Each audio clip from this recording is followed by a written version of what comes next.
নরসিংদী শহরের বাসাইলে national health care হাসপাতাল থেকে একটি নবজাতক চুরি হয়েছে। এই যে মহিলাটা দেখতেছেন, উনি অতি কৌশলে নবজাতকটি কেবিন থেকে মায়ের কাছ থেকে ছিনিয়ে নিয়ে আসে। আপনারা দেখতে পাচ্ছেন যে মহিলাটা এখানে ঘোরাঘুরি করছে, তার কোলে নবজাতকটি এমনভাবে নবজাতকটি রাখা হয়েছে যাতে বোঝাই না যায় তার কোলে কোনো কিছু একটা আছে। আপনারা দেখেন উনি এদিক সেদিক ঘোরাফেরা করতেছে, আর তার মুভমেন্টটা ঠিক করতেছে। কেউ তাকে কিছু বলতেছে কি না, কেউ জিজ্ঞাসা করতেছি না বাচ্চা নিয়ে কোথায় যাচ্ছেন।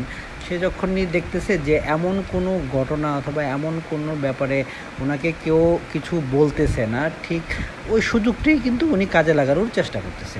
উনি একবার ভিতরে গিয়ে দেখলো যে কেউ কিছু বলে কি না, কিছু বলে না। বাবুটা নিয়ে সে চলাফেরা করতেছে, বোঝানো যাচ্ছে যে উনি বাবুটার খেয়াল রাখতেছে, বাবুটাকে টেক কেয়ার করতেছে। আপনারা দেখতে পাবেন যে এখন বাবুটাকে উনি খুব কাপড় দিয়ে খুব সুন্দর করে মুড়িয়ে নেওয়ার কারণে বাবুটা এখানে কি বাবু আছে না কি রাখা আছে কেউ কিন্তু বুঝতে পারতেছে না।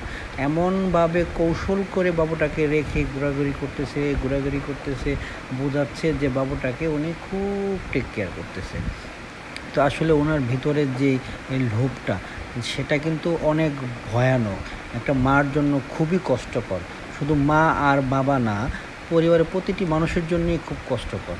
আল্লাহ জানে এমন পরিবেশ কাউকে না দেয়, সেই দোয়া রইল। আপনারা দেখেন বাবুটাকে কীভাবে তিনি কাপড়ের আঁচল দিয়ে ঘোরাটা প্রায় শেষ। এখন দেখতে দেখতে আপনি দেখবেন যে উনি এই যে আশেপাশে খালি দেখতেছে কেউ আসে কি না, কেউ আসে না, এরকম করে দেখতে দেখতে কিন্তু উনি প্রায় মানে যাওয়ার যে পরিকল্পনাটা উনি কিন্তু গ্রহণ করেছে।